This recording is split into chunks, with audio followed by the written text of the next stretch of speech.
Masyarakat sehat adalah cikal bakal kemajuan bangsa. Masyarakat sehat dapat diwujudkan dengan memenuhi kebutuhan dasar seperti air minum.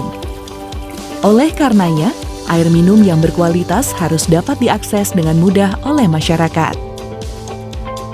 89% rumah tangga di Indonesia telah memiliki sumber air minum yang layak dan terlindungi. Sayangnya, hanya 6,9% sumber air minum masyarakat masuk dalam kategori aman untuk dikonsumsi. Kondisi ini membahayakan kesehatan masyarakat, seperti mengakibatkan diare yang merupakan penyebab kematian ke-7 di Indonesia dan tingginya angka stunting pada anak. Untuk meningkatkan kualitas hidup dan kesejahteraan bagi sekitar 270 juta penduduk Indonesia, pemerintah Indonesia turut mengejar pencapaian target ke-6 Tujuan Pembangunan Berkelanjutan atau SDGs, yaitu akses universal air minum dan sanitasi pada tahun 2030. Tekad pemerintah Indonesia ini tertuang dalam Peraturan Presiden Nomor 59 Tahun 2017 tentang pelaksanaan pencapaian Tujuan Pembangunan Berkelanjutan. Rencana Pembangunan Jangka Menengah Nasional tahun 2020 sampai dengan 2024 juga mengamanatkan agar masyarakat memiliki air minum yang tidak hanya layak, tapi juga aman. Dalam 5 tahun ke depan, pemerintah Indonesia menargetkan 15% akses air minum aman dan 100% akses air minum layak, yang 30% diantaranya berasal dari jaringan perpipaan. Air minum aman dapat dicapai dengan proses yang bertahap. Akses air aman dapat dicapai jika memenuhi 4 aspek. Pertama, akses yang digunakan adalah akses air minum layak, yaitu yang berasal dari sarana air terlindungi atau bukan jaringan perpipaan dan jaringan perpipaan. Kedua, akses air minum tersedia di dalam atau di halaman rumah. Ketiga, akses air minum tersedia setiap saat. Keempat, kualitas air minum memenuhi persyaratan Peraturan Menteri Kesehatan Nomor 492 Tahun 2010. Jika melihat 4 aspek tersebut, akses air minum aman lebih mudah dicapai melalui jaringan perpipaan.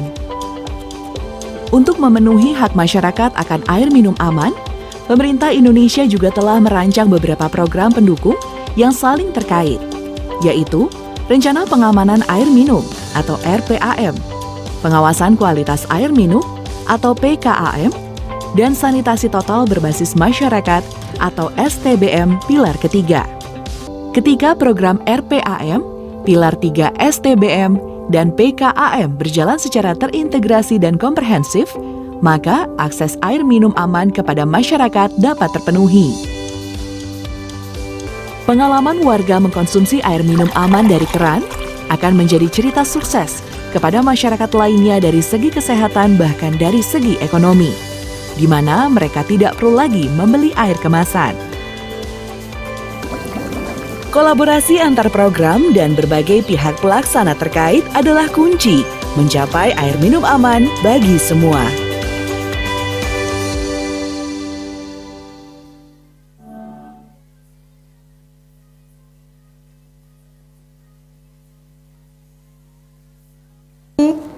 Selamat pagi, Bapak dan Ibu seluruh tamu undangan dimanapun Anda berada. Selamat bergabung dan terima kasih banyak telah meluangkan waktu untuk mengikuti acara Lokakarya Peluncuran Penerapan Rencana Pengamanan Air Minum Aman tahun 2021 hingga 2025. Sebelum memulai acara hari ini, kami persilahkan Bapak dan Ibu untuk mengisi terlebih dahulu yang melalui via chat Google Form yang telah tertera. Dan perlu kami sampaikan bahwa seluruh kru yang bertugas hari ini telah mematuhi protokol kesehatan COVID-19 dengan sangat disiplin. Acara akan dimulai sesaat lagi. Terima kasih.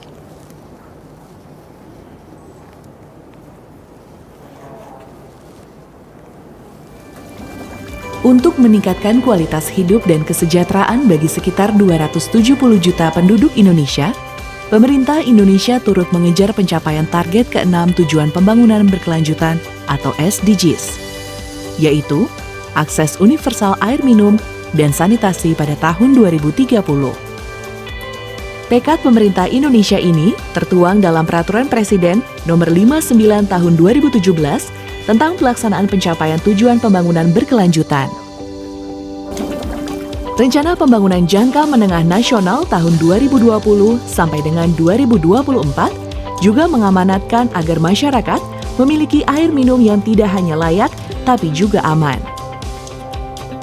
Dalam 5 tahun ke depan, pemerintah Indonesia menargetkan 15% akses air minum aman dan 100% akses air minum layak, yang 30% diantaranya berasal dari jaringan perpipaan. Air minum aman dapat dicapai dengan proses yang bertahap. Akses air aman dapat dicapai jika memenuhi 4 aspek. Pertama, akses yang digunakan adalah akses air minum layak, yaitu yang berasal dari sarana air terlindungi atau bukan jaringan perpipaan dan jaringan perpipaan.